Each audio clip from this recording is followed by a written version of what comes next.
Hariom students, स्वागत है आपका free study bye Lodhi sir की यूट्यूब चैनल में। मैं कृपाल लोधी। दोस्तों, आज हम आपको बताने वाले हैं मैथ्स में संचयी बारंबारता निकालना कि संचयी बारंबारता से संबंधित किस प्रकार के प्रश्न आपसे कॉम्पिटिटिव एग्जाम में पूछे जाते हैं। दोस्तों, ये कॉम्पिटिटिव एग्जाम के अलावा एनसीईआरटी की 9th और 10th की बुक्स का भी ये सिलेबस है। जो छात्र 9th और 10th स्टडी कर रहे हैं वो भी इसको देख सकते हैं, उनके लिए भी ये वीडियो उपयोगी होने वाला है। दोस्तों, ये हमारा पार्ट सांख्यिकी जो हमने प्रारंभ किया है उसमें पार्ट 3 है। इसके पहले हम आपको गुणोत्तर माध्य, हरात्मक माध्य, बहुलक, वर्गीकृत आंकड़ों का बहुलक इस प्रकार से बता चुके हैं। दोस्तों, यदि आप हमारे चैनल पर पहली बार विजिट कर रहे हैं तो प्लीज हमारे चैनल को सब्सक्राइब कर लें, साथ में बेल आइकन पर भी क्लिक कर दें, साथ ही लाइक और शेयर भी करें यदि आपको पसंद आता है तो देखते हैं दोस्तों संचयी बारंबारता को किस प्रकार से निकाला जाता है। अब हम इसमें देख लेते हैं क्वेश्चन फर्स्ट जो लिखा हुआ है, ये प्रश्न पहला जो है, इसमें उनने कुछ विचर दे रखे हैं। इस प्रकार से ये विचर दे रखे हैं, मतलब कोई भी मान या डाटा या प्रेक्षण उनने दे रखे हैं और फिर उनकी यहाँ पर आवृत्ति दे रखी है और फिर यहाँ से कोई भी क्वेश्चन वो अपन से कर देते हैं। कहेंगे कि उपरोक्त में संचयी बारंबारता या संचयी आवृत्ति 20 वाला विचर कौन सा होगा। मतलब उनने संचयी बारंबारता दे रखी है 20 और हमें ये विचर बताना है कि किसकी संचयी आवृत्ति या संचयी बारंबारता, ठीक है, क्रिटिकल फ्रिक्वेंसी कहलाती है, P Q R S T में से किसकी संचयी आवृत्ति 20 आ रही होगी। तो सबसे पहले हम आपको बता देते हैं कि संचयी आवृत्ति सारणी को बनाया कैसे जाता है स्टूडेंट। तो सबसे पहले जो हमें विचर दिए रहते हैं, उन विचर मतलब होता है कुछ नहीं, ये प्रेक्षण होते हैं, कुछ भी वो दे सकते हैं, उम्र दे सकते हैं, किसी का भार दे सकते हैं, ठीक है, कुछ भी सदस्यों की संख्या दे सकते हैं परिवार में। तो यहाँ हम किस प्रकार से इसे हल करते हैं, सबसे पहले हम विचर लिख लेते हैं। विचर के बाद में हम दूसरा कॉलम बना लेते हैं बारंबारता या आवृत्ति का, दूसरा कॉलम हम यहाँ आवृत्ति का बना लेते हैं।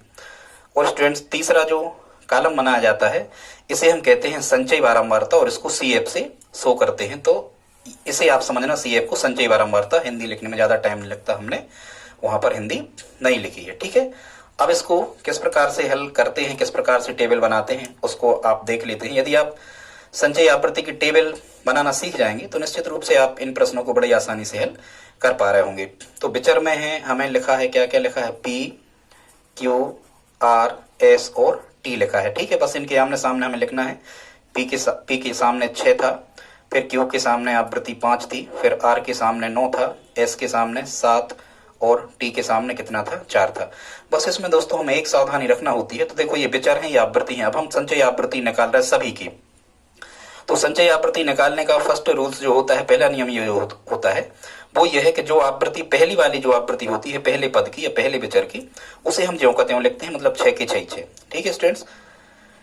अब हम क्या करते हैं, उसके नीचे वाले पद को जोड़ के और बिल्कुल उसके सामने लिखते हैं। जैसे 6 में जब हम 5 जोड़ रहे होंगे तो 11 आएगा, तो बिल्कुल 5 के सामने लिखेंगे। फिर जब हम इस 11 में 9 को जोड़ रहे होंगे तो यहाँ 20 आएगा, वो हम 9 के सामने लिखेंगे। 20 में जब हम 7 का ऐड कर रहे होंगे तो यहाँ 27 आएगा, जो हम 7 के सामने लिखेंगे। और 27 में जब हम 4 जोड़ रहे होंगे तो यहाँ कितना आ रहा होगा, 31, मतलब यहाँ 31 आ रहा होगा। अब हम ये लास्ट में 31 आ रहा है कि नहीं आ रहा है, इसको भी हम चेक कर सकते हैं। यदि आवृत्ति को आप जोड़ते हो तो ये पूरे के पूरे जो पद हैं वो 31 हो जाने वाले हैं। जोड़ो, 6 और 5 11 और 9 20 और 7 27 और 4 कितने हो गए, लास्ट में हमें कितना मिला, 31 मिला, मतलब कितना मिला हमें, 31 मिला, मतलब ये सही है।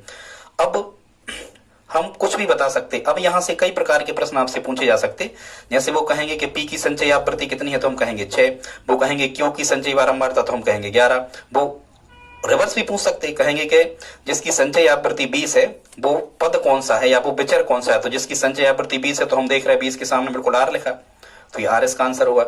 या वो कहेंगे जिसकी संचयी आवृत्ति 27 है, जिसकी संचयी आवृत्ति 27 है वो पद कौन सा है तो हम कहेंगे वो S है, ठीक है, कुछ भी कह सकते हैं वो। या कहेंगे कि जिसकी संचयी आवृत्ति 31 है उसकी आवृत्ति कितनी है तो 4 है, कुछ भी। या वो कहेंगे कि जिसकी आवृत्ति 7 है उसकी संचयी आवृत्ति कितनी है तो 27।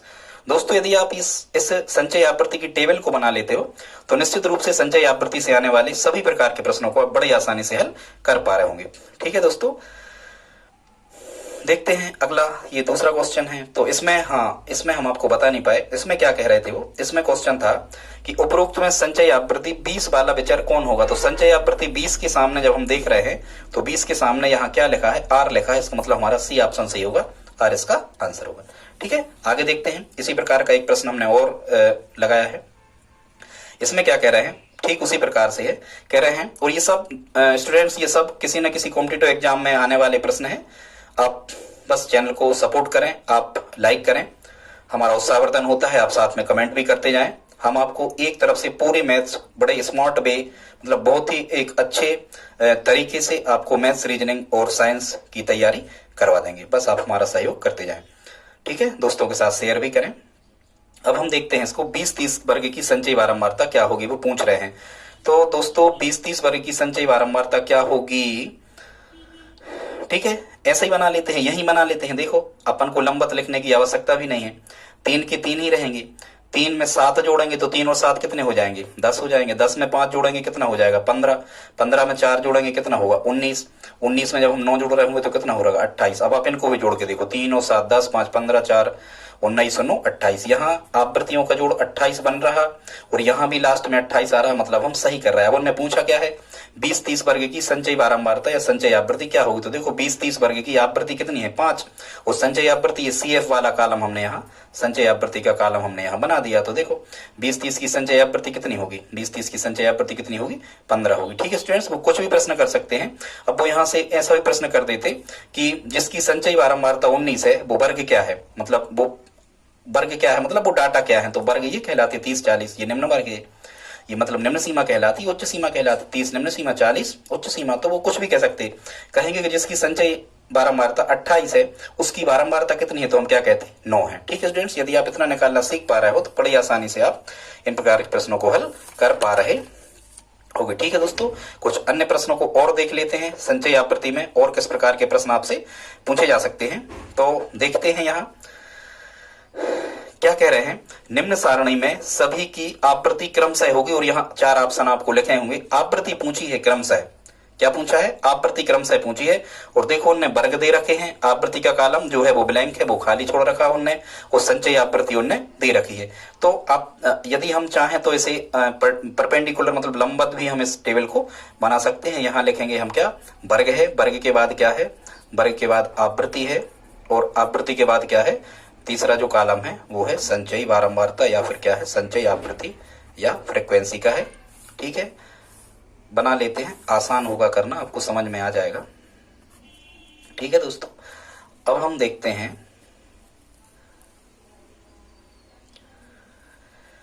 जब हम इसकी टेबल को तैयार कर रहे होंगे तो वर्ग हैं 10-20 से कहां तक जाना, हमें 10-20 से कहां तक जाना है, 50-60 तक। ठीक है, 10 से 20, फिर कह रहे हैं 20 से 30, 30 से 40, 40 से 50, और 50 से कह रहे हैं 60। ठीक है, और आवृत्ति नहीं दी उनने, संचयी आवृत्ति दी है, कितनी दी है, शुरू में 8, फिर यहाँ लिखा है 13, फिर यहाँ लिखा है 31, फिर चौथे नंबर पे है 40, और 5वें नंबर पे दोस्तों कितना है, 56 है। ठीक है, ऐसे कैसा हमने इसे लिख दिया।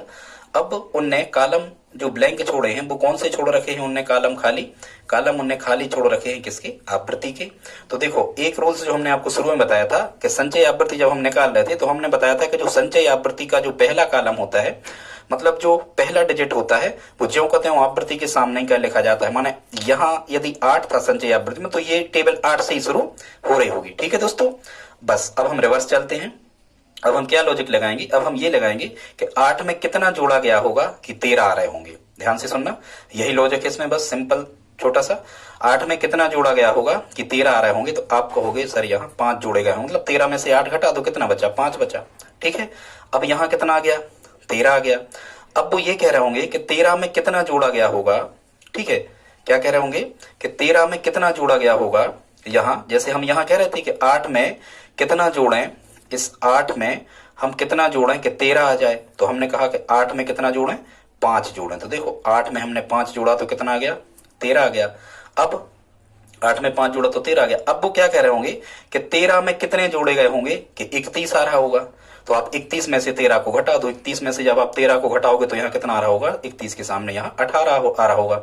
फिर वही कह रहे होंगे, क्या कह रहे होंगे कि 31 में कितना जोड़ा गया होगा, कि 40 आ रहे होंगे, तो आप 40 में से 31 घटा दो, तो यहाँ कितना आ रहा होगा, इसके सामने फिर यहाँ 9 आ रहा होगा। फिर वो वही कहेंगे कि 40 में कितना जोड़ा गया होगा, कि 56 आ रहे होंगे, तो आप कहोगे कि यहाँ 40 में 16 जोड़ा गया। बस एक सावधानी रखना, आप बिल्कुल आमने सामने लिखना ये, ठीक है। अब देखो यहाँ लास्ट में संचयी बारंबारता में कितना आ रहा, 56 आ रहा। यदि आप चेक करना चाहते हो तो इन जो ये पूरी आवृत्ति लिखी है, मतलब ये जो फ्रीक्वेंसी लिखी है, इस पूरे का जोड़ भी 56 बनना चाहिए। आप जोड़ के देख लो, 8 और 5 13, 13 और 8 21, 21 और 9 30, 30 और 6 36 की 6 हासिल आई, कितनी आई 3, 3 4 और 1 5 आ गया यहाँ 56। मतलब हम सही कर रहे हैं, आप चेक करो।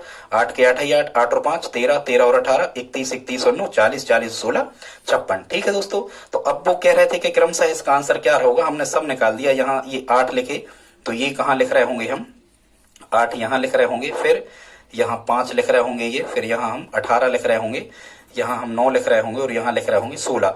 और चूंकि ये जो प्रश्न आया था वो हमने इसी प्रकार से किसी एग्जाम में से हमने ये उठाया था। इसका जो आंसर होता वो होता 8, 5, 18, 9 और 16, ये हमारा आंसर होता। मतलब 8 से हम चलते और कहाँ तक चलते, 16 तक चलते, ये हमारा दोस्तों क्या होता, आंसर होता। ठीक है, अगला देखते हैं प्रश्न क्रमांक 4।